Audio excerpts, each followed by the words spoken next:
This image is a representation of Saint Juan Diego.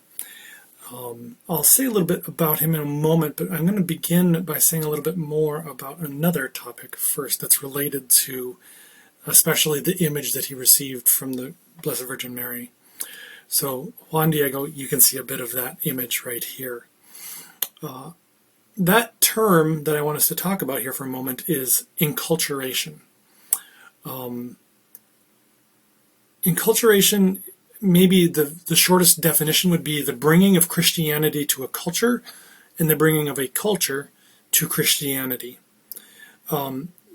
It's distinct from another word that I'm going to use in a moment, which is syncretism.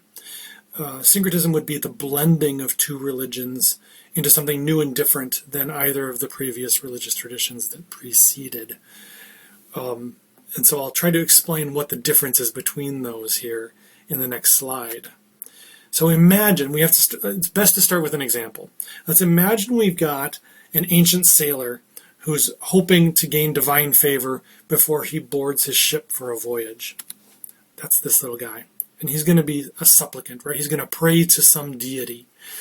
Well, in his own society, they have a religion, let's say. Let's call it like ancient Greek society, just because I can name some of the deities in that one. So ancient pagan religion, right? They've got a bunch of gods. All of them have different jobs. So you have like Zeus, who's like in charge of stuff.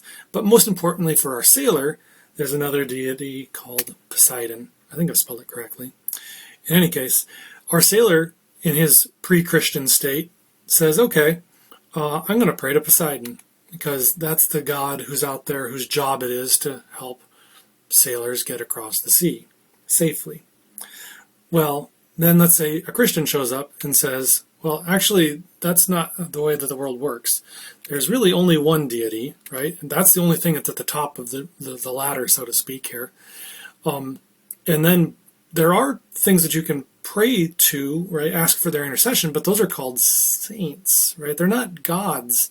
They're human beings who had interests of their own, right? And we pray to them to God, right? So, pray for them to intercede on our behalf to God. That's the best way to say it. And in fact, in the Christian tradition today, at least, we have a saint named Elmo, right? His job, not our little Sesame Street guy. Saint Elmo, was a patron saint of sailors. Right? I bet he was a sailor. I'm not sure. But it wouldn't be surprising, right? He cares about sailing. Okay. So we go to this sailor and we tell him, you shouldn't be praying to this other deity. You should be praying to Saint Elmo.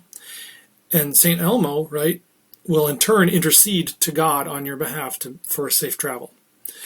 And you'll note, though, you can say also to this individual, right, that Saint Elmo has many of the same characteristics as Poseidon has. Right, that there's sort of a correspondence or a correlation that can be had between these things. And you can sort of transfer some of those characteristics over to St. Elmo, even though you have to recognize that it's not actually, St. Elmo's not a god in the way that you think Poseidon is. So from here, if our sailor supplicant at the bottom decides, oh, you're right, I should probably not pray to these other gods. I should pray through St. Elmo, so to speak, for his intercession, from the one true God, then what that person has accomplished, and the missionary as well, is what we would call enculturation. On the other hand, if that sailor supplicant said, well, no, I think there's more than one God, like, I'm just going to rename Poseidon Elmo even, right? And I'm just going to pray to Poseidon under this new name of Elmo. Well, that thing instead, you can see my green and my red, right? If they did the thing on the right here, then that is what I would describe as syncretism, right? They still think of Elmo as just another god now, instead of as one of God's creatures and God's servants, the saints. So the effort, enculturation and syncretism can look very similar, and that's the difficult thing here. It's a difficult process. What we see in Juan Diego's life is what is understood today to be a clear example of a proper enculturation of the faith in ancient Aztec, early modern Aztec society. So Juan was born in 1474, a member of the Chichimeca people in the region of Mexico City today, prior to the arrival of European Christians in the Americas. Right? He was late to the game in his conversion. Whatever. He converted at the age of 50 to Christianity from a Franciscan, at the hands of a Franciscan missionary.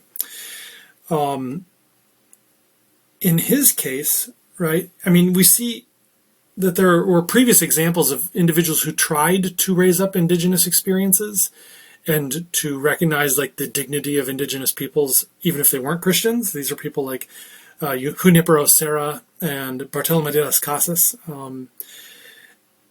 They are sort of involved in that enculturation kind of work. But in Juan's case, this enculturation came sort of more directly from the source.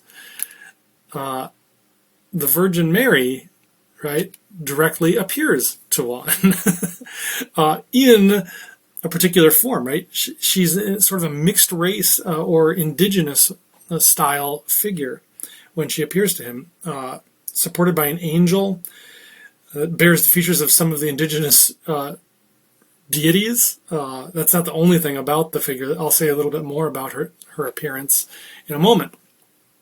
So Mary asks Juan to build a shrine to her on the location, the Tepeyac Hill in Mexico City. And she provides a demonstration to Juan's bishop of the authenticity of her vision, of this vision that he's had, by giving this image of her on his mantle. So that mantle is now known as the image of Our Lady of Guadalupe. Juan, for his part, spent the rest of his life as a hermit right near the site, and he served the pilgrims who came to express their devotion to Mary there. You can see the image on display here in Mexico City, probably. I wouldn't be surprised, I'm not sure. And I want to say a couple more things about the features that it has, right? It's an indigenous or brown-skinned version of Mary with symbols from indigenous religion. She's on clouds, right? This was a symbol within indigenous religions at the time of a divine messenger. She has the sun god of the Aztec people sort of illuminating from behind her, but she eclipses it, right? That she supersedes it, or that she's better than that Aztec sun god. There's a 4-petaled jasmine flower in the image that represents the Aztecs' highest deity, Ometotl, something like that. But this then is transformed in this image into a reference to the incarnation, right? Instead of bearing some other foreign deity, she bears Christ, the true Son of God. It also includes a reference with the moon at the bottom to a Aztec fertility god, right? So she is the true bearer of the Son of God, right? She is the truly fruitful one, maybe we could say. And these two then, they're all transforming the symbols of these indigenous religious traditions and showing their consonance in the way that they support and point toward, even you could say, the truths of Christianity. This is what makes it enculturation and not syncretism.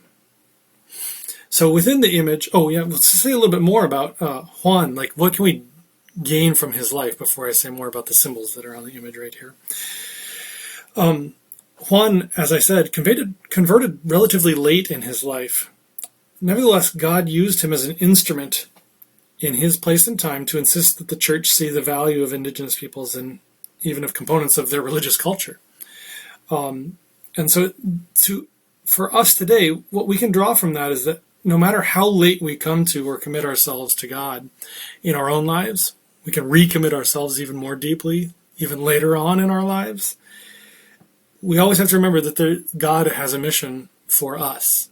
And just like Juan had a mission to his people, and even to his bishop, even you could say in a sense, there's somebody that God is calling us into mission with, right? That he has something that he wants for us, and he wants us to do in our world today. So within this image, though, that our artist Aaron Wee has composed, you'll see a couple of things at least. We've got, first of all, this red rose, right? These are symbols, obviously, of his devotion to Mary, but also a sign of God's faithfulness to Juan, right? Who he was given these flowers miraculously out of season by Mary, and as a sign to his bishop that this is an authentic vision. Then we also see a symbol of his own membership in his Chichimeca people from India. This is the turquoise eagle. His name means eagle, right? Juan's indigenous name means eagle.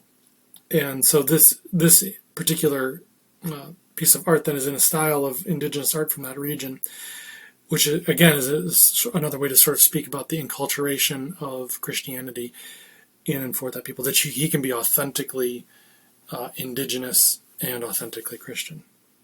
And the last thing that I'll mention is that there's a number of books out there about Juan aimed at various ages, right? You can find young children's books about Juan Diego, older children's books, and then the last example here is actually has a new introduction here. It says by Archbishop Jose Gomez. He is now the president of the USCCB here in the United States. So that one, I'm sure, is a good one. Thank you.